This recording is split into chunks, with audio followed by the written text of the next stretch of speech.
Everybody, how are you? We are fine.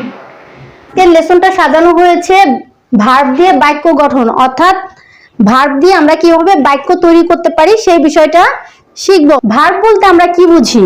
কেউ কি বলতে পারবে ভার্ব বলতে আমরা কি বুঝি?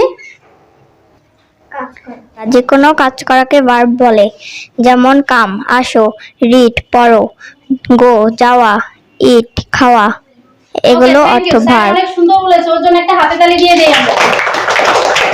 যে ওয়ার্ড দ্বারা কোনো কাজ বোঝাবে সেটাই হচ্ছে ভার্ব। আমরা আজকে দুইটা ভার্ব দিয়ে বাক্য গঠন শিখব। একটা হচ্ছে কাম আর একটা কি রিড। কাম অর্থ আসা, কাম ইন ভিতরে আসো, come in please, come quickly, come along, come with me, come before Rana, come near,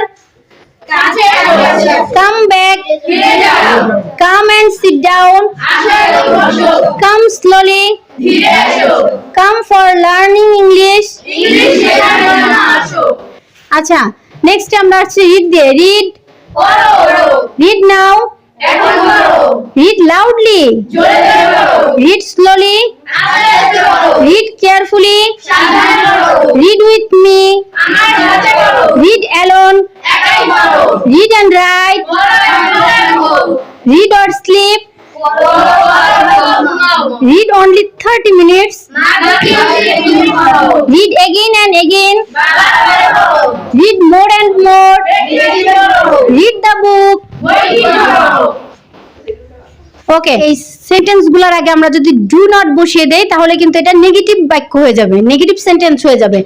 যেমন আমরা যদি বলি come quickly, do not come quickly, তাহলে কি হবে? তাড়াতাড়ি এসো না।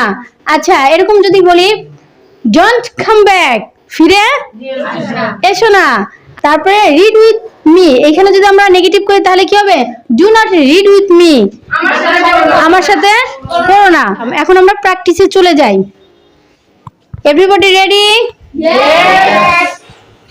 আসো, কাম, ভিতরে আসো, কামিং, ভিতরে আসুন, কাম ইন প্লিজ। তাড়াতাড়ি আসো, কাম কুইকলি,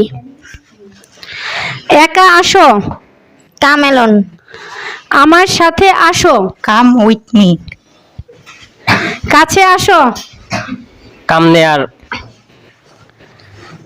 ফিরে যাও, কাম ব্যাক, আসো এবং বসো, কাম অ্যান্ড সিট ডাউন, জোরে জোরে পড়ো, রিড লাউডলি, আস্তে আস্তে পড়ো, রিড স্লোলি, সাবধানে পড়ো,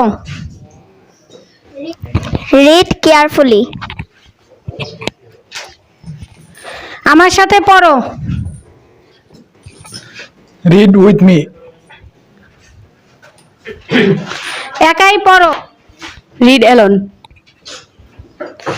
পড়ো এবং লেখো, রিড অ্যান্ড রাইট, বারবার পড়ো, রিড এগেন অ্যান্ড এগেন, বেশি বেশি পড়ো,